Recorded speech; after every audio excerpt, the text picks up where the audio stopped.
Farmácia é o primeiro filme solo de Marina Meliandi, que mistura elementos do cinema de horror com cenas reais da remoção da comunidade de Vila Autódromo nas vésperas das Olimpíadas do Rio de 2016.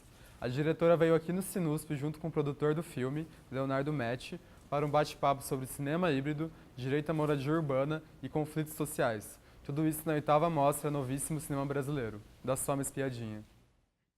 Obrigada pelo convite. Fico feliz de passar aqui para vocês no Sinusp. Desde o início, o roteiro do filme, quando eu comecei a escrever, tinha relação com uma comunidade carioca que estaria sendo ameaçada de remoção. Isso foi sempre muito claro, um tema do filme. Mas, inicialmente, ela era uma mistura de várias comunidades que eu via, que eu pesquisava e que eu via que estavam passando por esse tipo de processo. Num primeiro momento, eu tinha pensado em localizar em alguma comunidade na zona portuária, que é uma zona muito também característica do Rio, que também passou por processo bastante violento e intenso de transformação por causa das Olimpíadas. Mas então eu tive uma primeira versão de um roteiro que era baseado em histórias, né, que estavam acontecendo no Rio, mas numa comunidade ainda um pouco fictícia, ou que eu ainda ia procurar. E uma vez que eu comecei a fazer essa pesquisa das comunidades e entrei em contato com o pessoal da Vila Autódromo, eu fiquei completamente fascinada por esse espaço e por essas pessoas, principalmente, assim.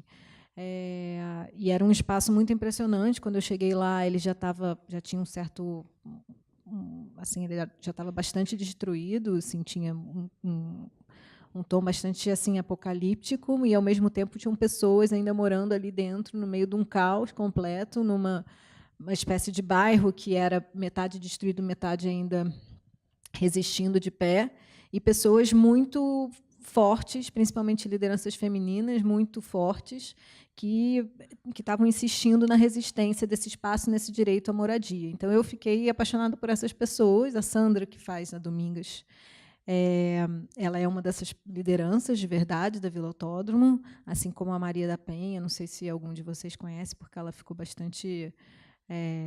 virou uma das lideranças. Ela tinha bastante material, tem bastante material dela na internet, enfim, ela ficou bastante conhecida porque ela ela entrou no confronto com um policial militar, né, e foi, enfim, quase teve o rosto destruído. Então teve uma coisa que teve bastante mídia, como denúncia, né, de mídias que denunciavam a ação criminosa e superviolenta da polícia nesses espaços. E elas ocupavam esse espaço da vila de uma forma muito interessante, trazendo muitas pessoas de fora da vila para ocupar esse espaço junto com eles e, ao mesmo tempo, divulgando o que estava acontecendo. E as estratégias da Prefeitura do Rio eram muito violentas com eles. Eles cercaram as pessoas da vila para forçarem negociações. Eles tinham direito à moradia, eles têm direito àquele território, àquele espaço, mas a prefeitura começou a tirar vários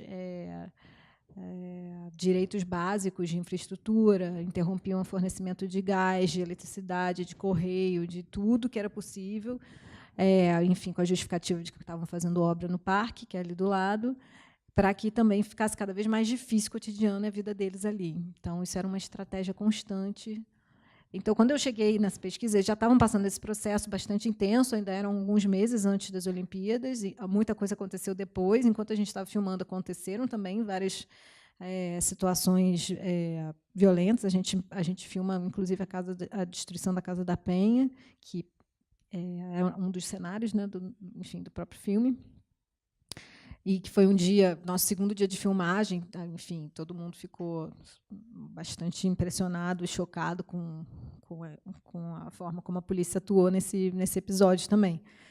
É isso, assim, a Vila Autódromo acabou tendo um espaço maior, uma presença maior no filme também por causa desse encontro dessas pessoas e desse exemplo de resistência, enfim, dessa história que eles tinham também para contar, né, para de alguma forma contribuir para o filme.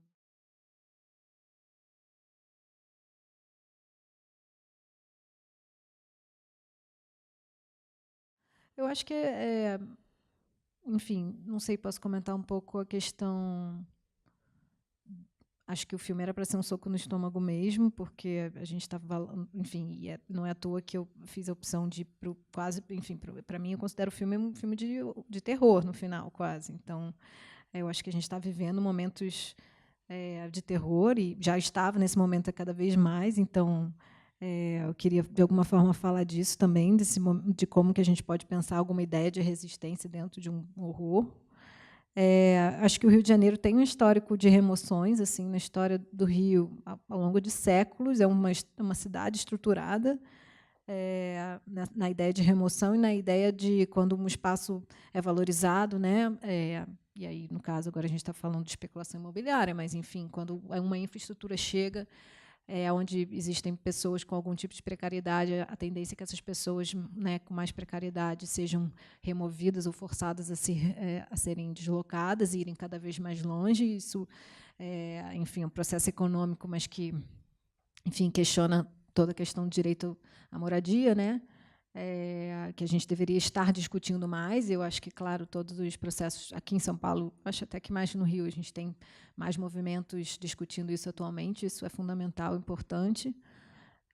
Fazendo o paralelo um pouco com Aquários, eu acho que é um processo que o Brasil todo viveu e viveu muito intensamente, principalmente nos últimos anos. Eu acho que a gente teve um boom, né, econômico que também fez, enfim, custo de vida aumentar em todas as cidades, as especulações subirem, mas eu acho que o Rio viveu um processo muito específico por causa do acúmulo tanto da Copa com as Olimpíadas. O Rio sediou 2 grandes eventos e esses eventos, em algum momento, foram colocados como grandes salvadores dessa cidade, de alguma forma, né? Então, a gente discute ainda muito pouco, e eu acho que a gente vai lançar o filme agora no início de maio, então, enfim, se vocês quiserem ajudar na divulgação, agradeço quem gostou.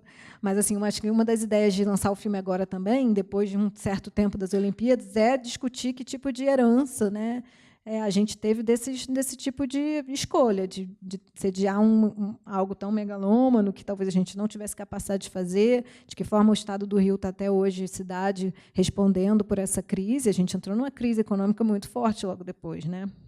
Quase faliu o Estado. E a gente está vivendo isso até hoje, essas consequências, de alguma forma.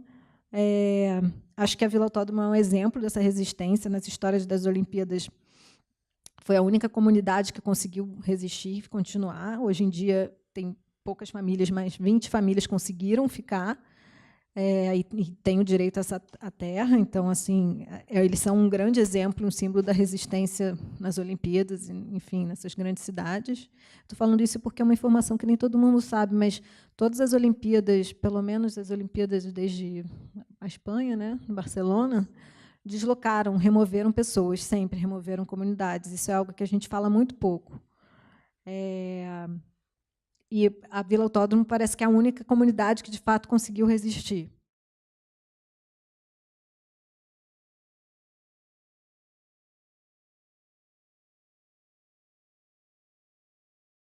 Depois eu vou passar para o Léo, ele vai reclamar de mim.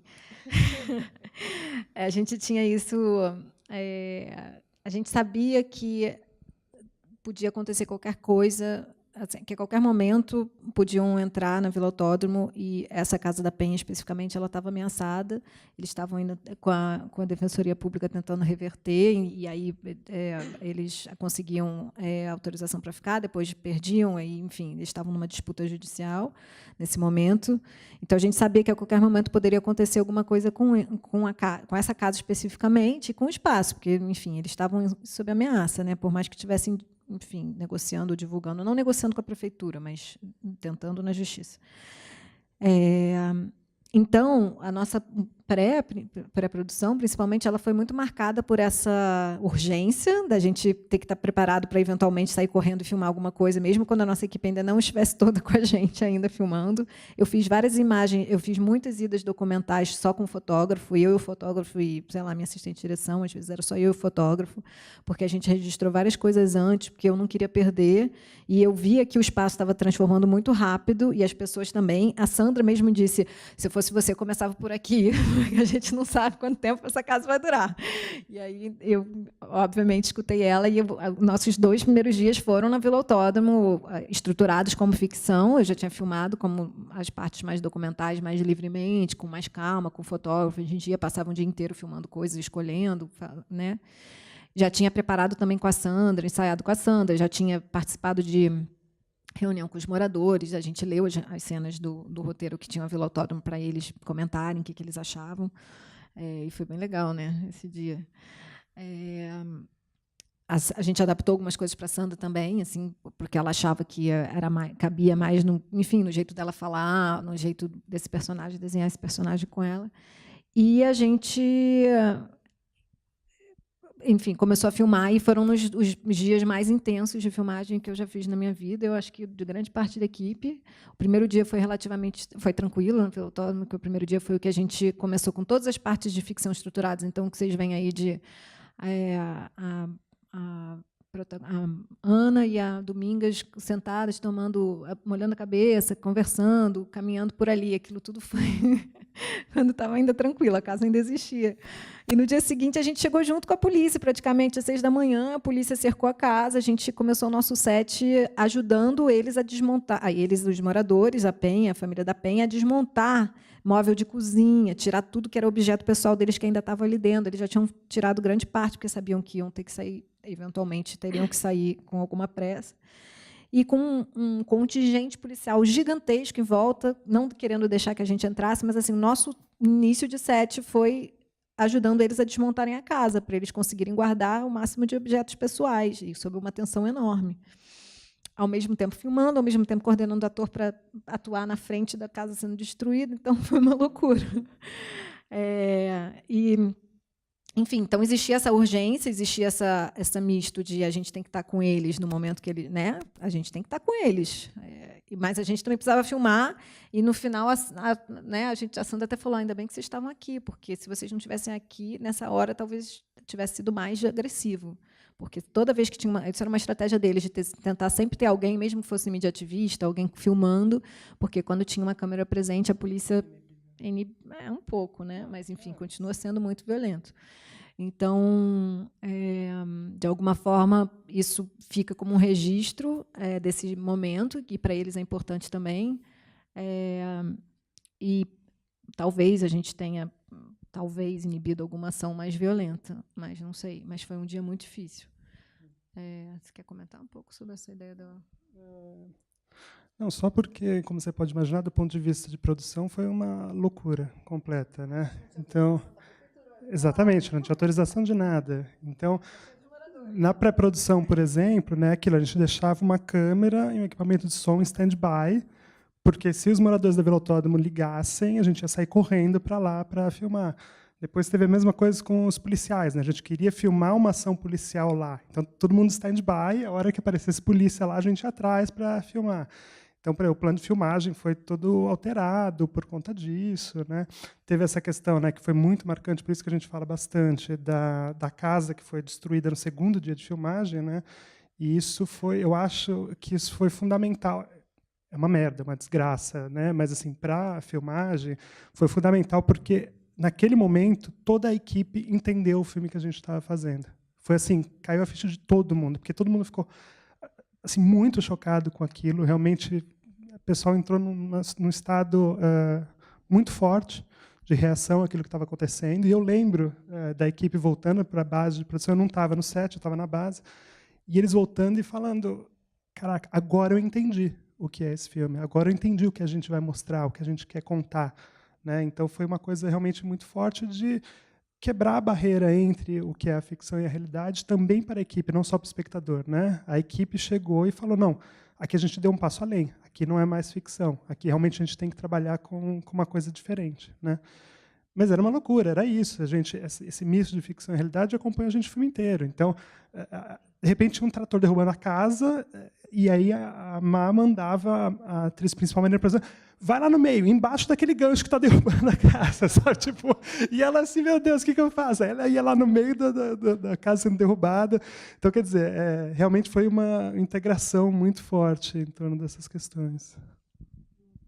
E o mais bizarro é que no roteiro existia uma cena escrita que era um trator ameaçando uma casa, e era uma mise-en-scène bastante parecida. E a gente falava, como é que a gente vai levar um trator para fazer isso? Ficção? Como é que a gente vai entrar num trator com o autódromo? E assim, eu estou rindo, mas ao mesmo tempo era tipo, eu falei, não tem coragem de propor para eles entrar com um trator, mesmo que seja uma ficção, ou botar uma figurantes vestidos de policiais. Isso era uma questão ética para a gente, de dizer como é que a gente combina isso com eles e como é que a gente simula isso sem ninguém ficar assustado. Isso tem que ser muito bem combinado para eles não ficarem achando que é uma ação real. Só que a gente nunca imaginou que a gente ia ter uma ação mais real impossível logo no início do filme, entendeu? Então, foi isso. Assim, a realidade veio antes da gente, né? Fazer, enfim, com tudo com toda a grande merda que isso representa também, porque foi muito forte para todos eles. Eu lembro de grande parte da equipe falando, a gente tem uma casa para voltar, tem gente que não tem casa para voltar. Enfim, eles tinham um lugar, o pessoal que teve a casa destruída, então tinha toda uma rede que se formou, enfim, eles tiveram um lugar para ir, mas essa ideia de que, caramba, de fato, isso é uma ameaça real para a pessoa, a gente não está falando de um tema, né, fictício, num certo sentido, isso é algo muito... Faz sentido a gente estar falando disso agora, assim, a importância do filme.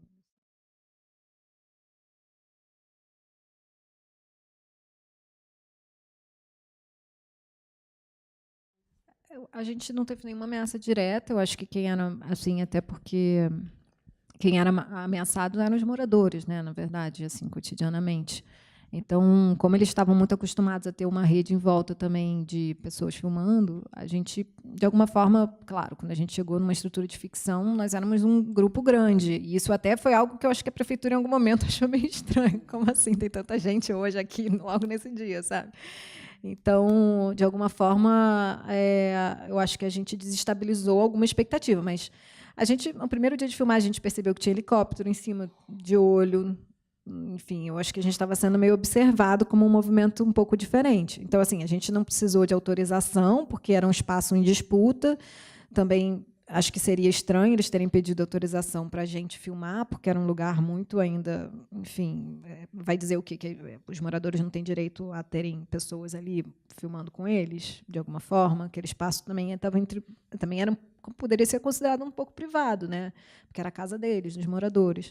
E os moradores queriam isso, né? Assim, foi um trato que a gente fez com eles no sentido de que era algo que a gente queria construir com eles, por mais que fosse uma ficção. E isso leva à segunda resposta, que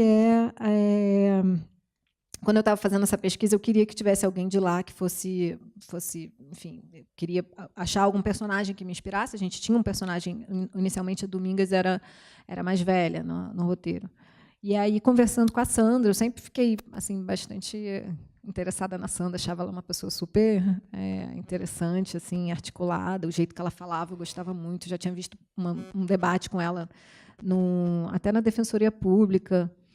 Ela participa de muitas ações assim sobre a vila, enfim, tinha participado de alguns, então eu já estava de olho nela. E quando eu conheci pessoalmente, eu conversei com ela e ela, assim, né, no meio de um papo, comentou que já tinha sido atriz, tinha participado de um grupo de teatro amador quando era jovem. E aí eu falei, sério? Mas você não teria vontade de voltar a atuar? Será que a gente pode ler uma cena? E aí eu pedi para ela ler uma cena e ela amou a ideia de atuar.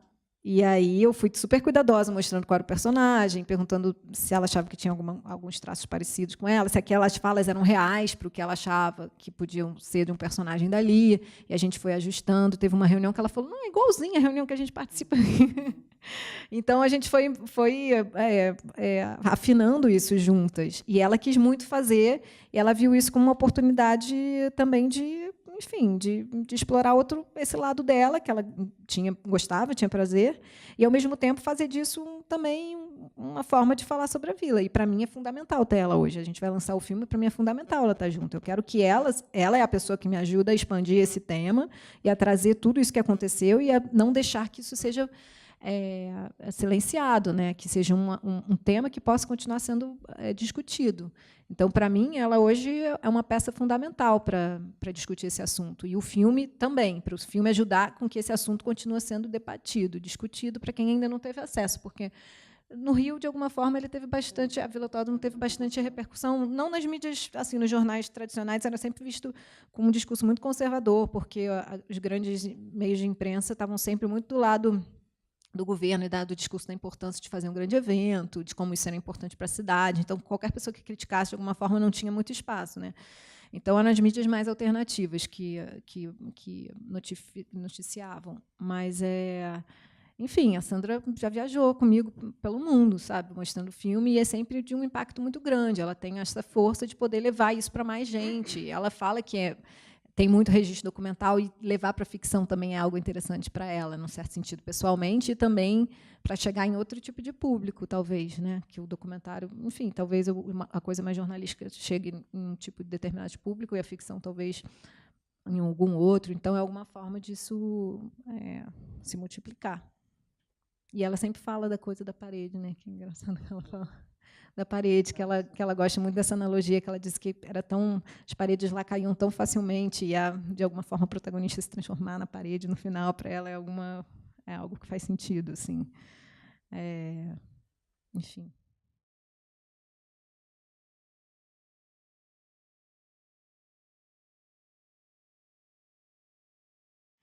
É interessante.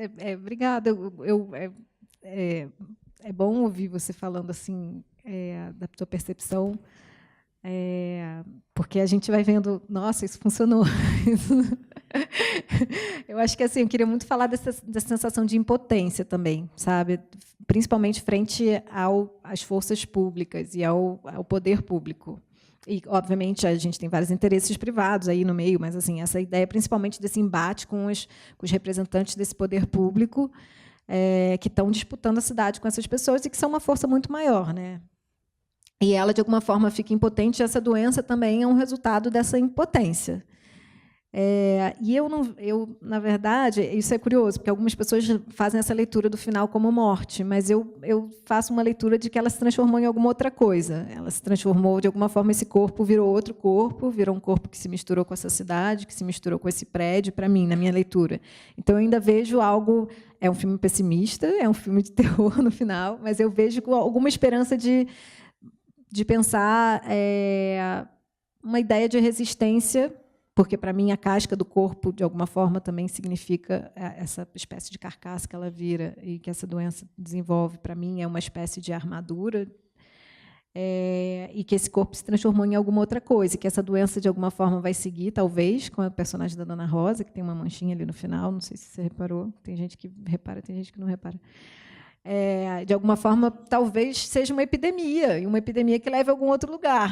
Eu tenho essa leitura, mas talvez, enfim, a leitura da morte também, eu entendo que ela também exista, mas eu tenho essa leitura de que talvez ela se transforme em alguma outra coisa. E estamos vivendo tempos difíceis, e aqui já estávamos, agora mais ainda, então acho que também, de alguma forma, o filme reflete essa sensação de que a gente talvez não sei, talvez seja pessimista mesmo, né? Mas com uma ponta de esperança ali, de se transformar em algo mais que a gente não entende, que é de uma forma que a gente não conhece, talvez.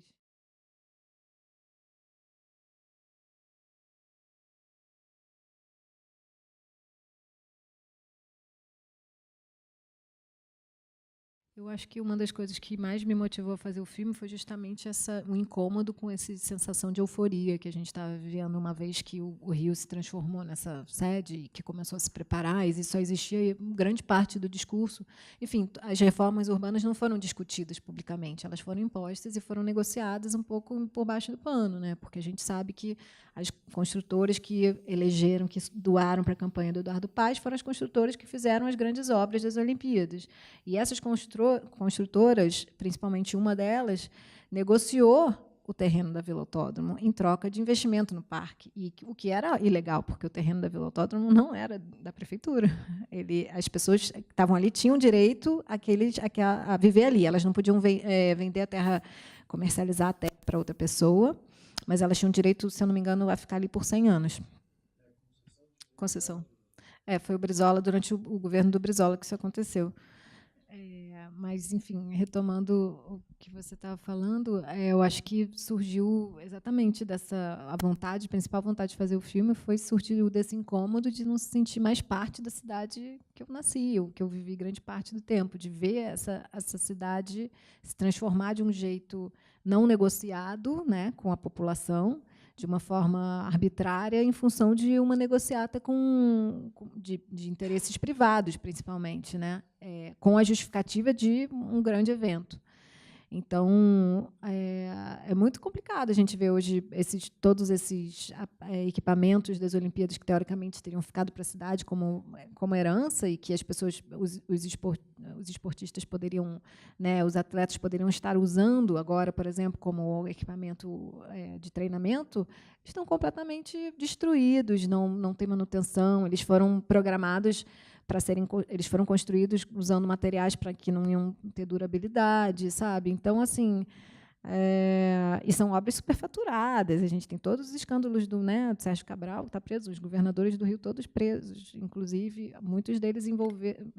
alguns deles, principalmente Cabral e o Pezão, envolvidos nessa negociação, né? A gente está vivendo as consequências dessas Olimpíadas até hoje. E o que é mais triste constatar é que é um processo relativamente recorrente na cidade. Então, que tipo de participação a gente pode ter nessas discussões públicas dos planos, dos urbanos da cidade, dessas transformações? Eu acho que é uma das questões que talvez a gente possa levantar aqui nesse filme. Não sei, eu não tenho essa resposta, mas eu acho que esse engajamento que a gente precisa ter, né, para não repetir esse tipo de história de novo, porque é uma história repetida em outras proporções, no caso do Rio, mas o Rio é uma cidade que sofreu muitas remoções ao longo, principalmente do século XX, inúmeras.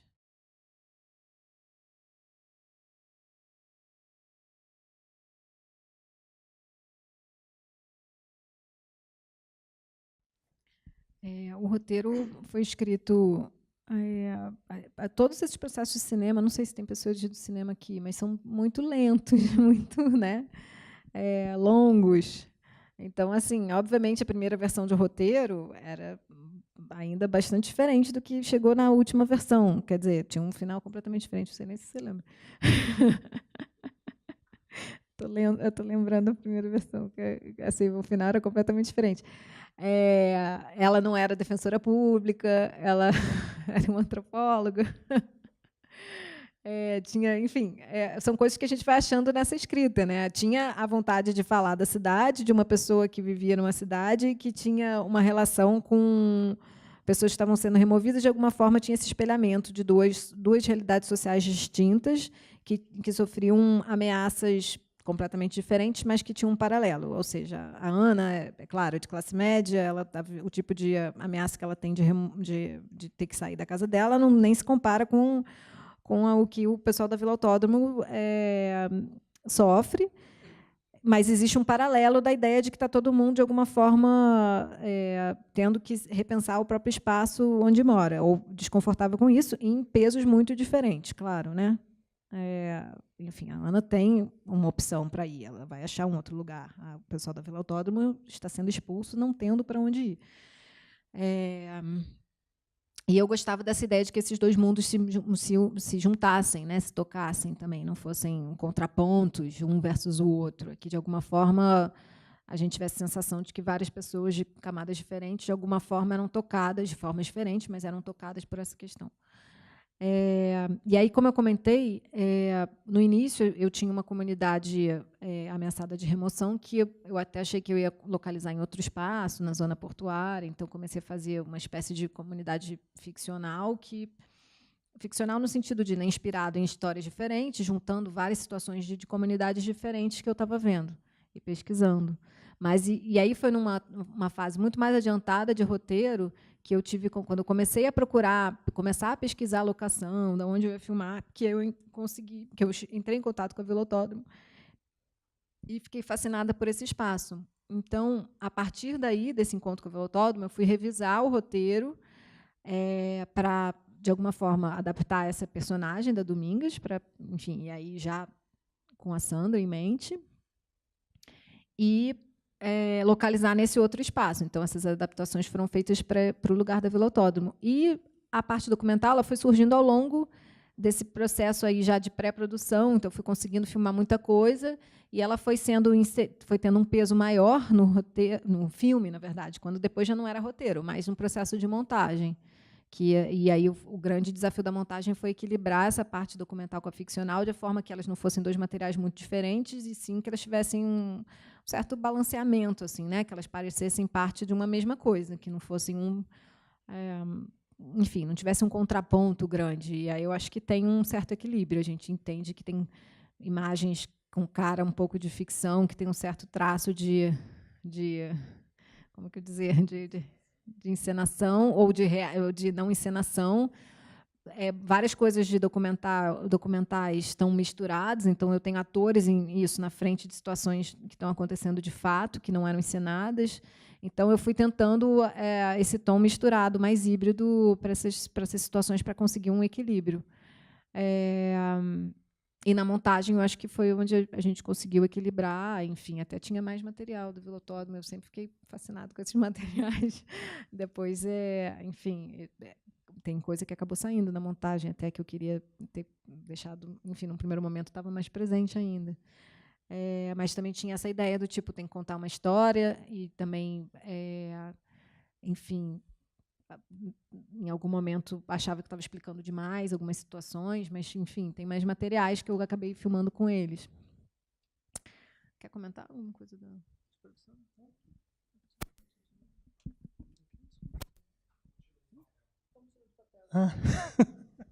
Sim, você perguntou como foi financiado o filme, né? Esse filme teve financiamento do Fundo Setorial do Audiovisual, numa linha chamava, né, uma linha que não existe mais, chamava Prodecine 05, que era para filmes de, como é que chamava? Inovação artística e de linguagem, né, algo do tipo. Então era uma linha específica para esse perfil de projeto, e era um fundo que te dava o orçamento na íntegra, né, até um limite tal, mas o meu orçamento é tanto, ele lá e era baixo orçamento, mas ele dava o orçamento na íntegra, né? E que é o grande dilema que a gente está vivendo hoje, né? Que quer dizer, essas linhas estão sendo extintas, só estão se mantendo linhas para grandes produções, para grandes orçamentos, e com isso a produção independente acaba ficando à míngua, né? E outros caminhos de financiamento também são extintos. Então, Petrobras, né? BNDES, os dois foram extintos no primeiro mês do governo. Oi? Também. Sim. Não, então, mas se entrar no site, está falando, não vai ter previsão de resultado. Enfim, eles extinguiram o incentivo cultural dos dois principais financiadores do cinema brasileiro. E, então, é um grande dilema de como vai ser agora esse tipo de produção. Mas, na época, foi isso. Era uma linha específica para esse tipo de projeto.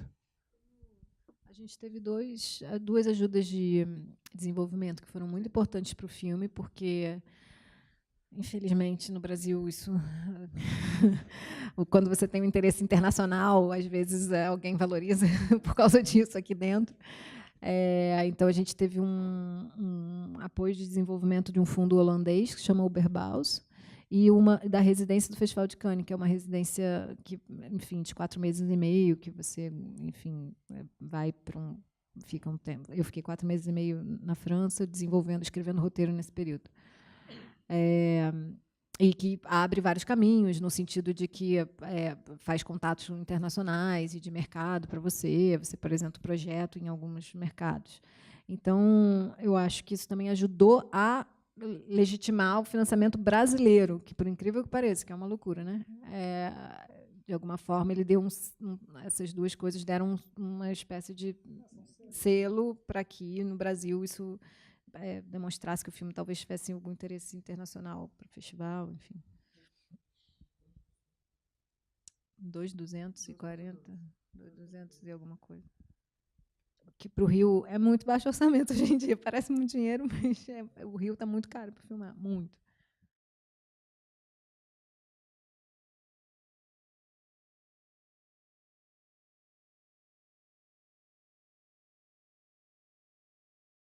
Eu acho que a gente tem que ser cada vez mais radical, no sentido de que eu não me interesso em contar um cinema narrativo, de historinha, assim, né? Assim, a televisão está aí para isso. De alguma forma, o tipo de cinema que eu gosto de fazer, que eu gosto de ver, é um cinema que me provoca alguma outra coisa, que me tira do lugar, de alguma forma, do que eu estou pensando, que me provoca a pensar e refletir sobre algum assunto que eu acho interessante, ou que me leve para algum lugar de algum efeito, no sentido de me provocar algum efeito, mesmo que seja, né, sensação, sensório, que me tire do meu lugar comum, assim. E eu acho que o momento que a gente está vivendo, a gente não tem como não ficar, não tomar lado, né?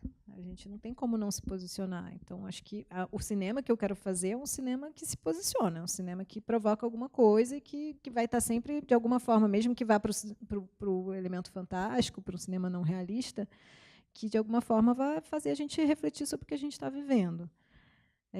Claro que é um grande desafio, porque nem todo tipo de público gosta desse tipo de cinema. Tem gente que quer, talvez, esquecer do que a gente está vivendo, entrar numa sala de cinema e, de fato, descansar. E isso é totalmente legítimo também, como experiência. O cinema é uma experiência múltipla, né? Assim, não existe só um tipo de cinema, ainda bem. Mas assim, o tipo de cinema que me interessa fazer é um cinema que se posicione, claro, sem ser isso. Eu gostei que você falou que não tem bandeirola, porque era uma das preocupações, né, de ser muito explicativo, ativista num sentido. Acho que o ativista é importante, mas não que seja didático ou que seja panfletário necessariamente, assim. Então, eu estou buscando algum tipo de poesia que possa ser feito na mistura do cinema de gênero com o cinema documental. Estou tentando alguma coisa aqui, assim, o que a gente pode fazer, que poesia ainda é possível fazer. É uma poesia talvez um pouco dura, um pouco pessimista, mas é uma tentativa de fazer alguma poesia com imagem do que a gente está vivendo, do que a gente viveu recentemente e continua vivendo. Não sei, é o tipo de cinema que me interessa fazer e espero que ainda tenha algum efeito em pessoas. É cada vez mais difícil conseguir financiamento para fazer filme. Cinema é uma atividade cara. Eu acho que a tendência, inclusive, é que a gente, como o Léo falou, a gente faça agora cada vez mais filmes até com muito menos recursos, porque esses recursos vão ficar escassos, mas que a gente continue fazendo, espero. Mas também é um desafio chegar em pessoas. Assim, o público de cinema está cada vez menor, enfim, se expandindo para outros lugares, o consumo se dá em outros. Espero que a gente não entenda a necessidade também do descanso, mas que a gente também não se aliene no sentido de que, né, a gente ficar vendo só série no Netflix, porque a realidade está dura demais também. Enfim, pode ser que não fale muito sobre o que a gente está vivendo, né? Mas parabéns, concluiu e às vezes eu estou meio assim, incômodo, é que nem sempre olhar para o espelho é tão agradável. Qual foi a cena que você fechou o olho? Fiquei curiosa. Ah, da ferida, da carne, nossa, várias vezes não deu para... Você vê uma doença inventada e que tem, né, que de alguma forma, enfim, a gente acredita, né, que tem um efeito.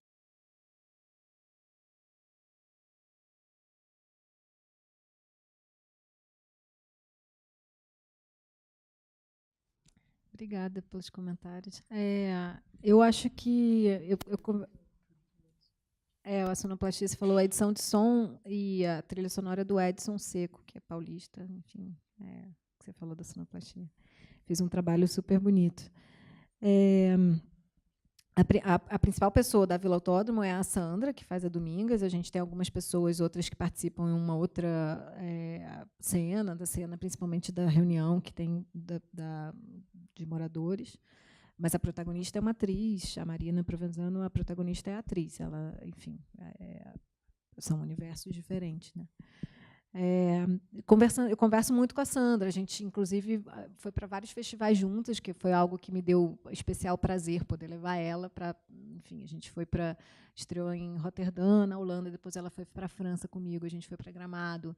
E isso foi sempre muito, para mim, gratificante, porque eu via que isso também abria outras portas para ela e proporcionar essa experiência para ela de ver como a comunidade dela e aquela luta, aquela resistência chegou numa audiência internacional e ela pode continuar estendendo essa conversa para outras pessoas que nunca tinham imaginado da existência da Vila Autódromo, também para ela foi uma experiência incrível, assim, no sentido. E ela falava: nossa, nunca imaginei que aquilo que a gente estava vivendo, que era tão duro, podia proporcionar coisas tão incríveis também para eles. Eles fizeram uma rede incrível de pessoas, de colaboradores e de pessoas, enfim, para além do filme, estou falando, tem vários artistas que colaboram com eles. Eles receberam pessoas, sabe, teóricos internacionais. O David Harvey foi lá dar palestra na Vila Autódromo, sabe? Volta e meia tem gente incrível lançando livro. Eles têm uma troca cultural muito rica que eles não tinham imaginado que seria um resultado dessa resistência. Então, assim, para além da própria luta deles diária, de ter conseguido ficar, ter conseguido uma casa, eles têm a prefeitura, a negociação que eles acabaram fazendo no final com a prefeitura, que a prefeitura construiu 20 casas novas assim para eles se mudaram para poder desocupar uma área específica e o resto liberar o terreno, enfim, ainda é um canteirão de obra hoje em dia, mas eles têm casas, enfim, pequenas, mas novas. A prefeitura ainda está devendo coisas para eles, inclusive eles desconfiam, acho que a prefeitura talvez não dê a documentação definitiva, ainda é uma briga que continua para eles terem a documentação definitiva dessas casas. Mas eu acho que o filme, de alguma forma, assim como outros filmes que foram feitos lá, com mais documentais, são filmes que ampliam essas vozes, essas possibilidades deles falarem. Então, assim, eu não acho que exatamente diminua um sofrimento, porque eles passaram por coisas muito difíceis, de fato, mas, de alguma forma, transforma essa experiência em outra e amplia a voz e a possibilidade de eles chegarem em mais gente, de amplificar esse tipo de experiência. Eles têm várias participações, eles têm uma coisa super bonita, ainda bem que eu lembrei de falar disso do Museu das... Eles criaram um Museu das Emoções, que é essa ideia de ter um museu a céu aberto, que não é um museu formal, mas eles estão... Enfim, a Sandra está tendo várias colaborações de museologistas, está estudando, ela está estudando história na UERJ para poder escrever a história da Vila Autódromo. É uma pessoa incrível, entendeu? Você fala, tipo, olha tudo que isso acabou também proporcionando para ela. Ela conseguiu fazer de uma situação totalmente adversa, multiplicar em várias outras possibilidades, sabe, de formação, de amplificação da formação dela, assim como outras pessoas que estão lá. Então, assim, disso ela está fazendo outras experiências. E o filme, de alguma forma, é uma dessa experiência que ela nunca tinha imaginado fazer, de participar como atriz num filme de ficção que fala sobre a vila, que leva ela para a França, para a Holanda, para ter outros lugares no Brasil. Agora ela também vai circular com a gente quando a gente lançar o filme. Enfim, e que proporciona essa possibilidade de ela continuar falando sobre isso para mais gente. E ela é um super exemplo de resistência, de organização, de resistência, de organização política desse espaço, sabe? Então, eu acho que é isso, esse tipo de experiência que me dá prazer também, de alguma forma, que o filme também seja... É uma mão dupla, né?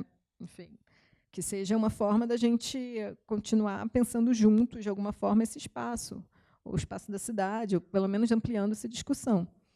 E espero que agora, no lançamento, a gente continue assim, levando para outros meios também, inclusive jornalísticos, essa temática para que isso amplifique. Né? Não sei se eu te respondi, mas acho que o sofrimento não tem como apagar, né? Aquilo pode ser transformado, mas assim, eles viveram coisas muito duras. Gente, o filme vai ser lançado dia 2 de maio. É no circuito no Brasil, aqui em São Paulo. A gente não sabe as salas ainda, mas se vocês gostaram, por favor, ajudem a divulgar. É super difícil ficar em cartaz. A gente precisa fazer pelo menos metade da sala, preencher metade da sala para continuar a segunda semana e depois a terceira semana. E aí a competição é super desleal com os blockbusters. Então, se puderem ajudar na divulgação, agradeço muitíssimo.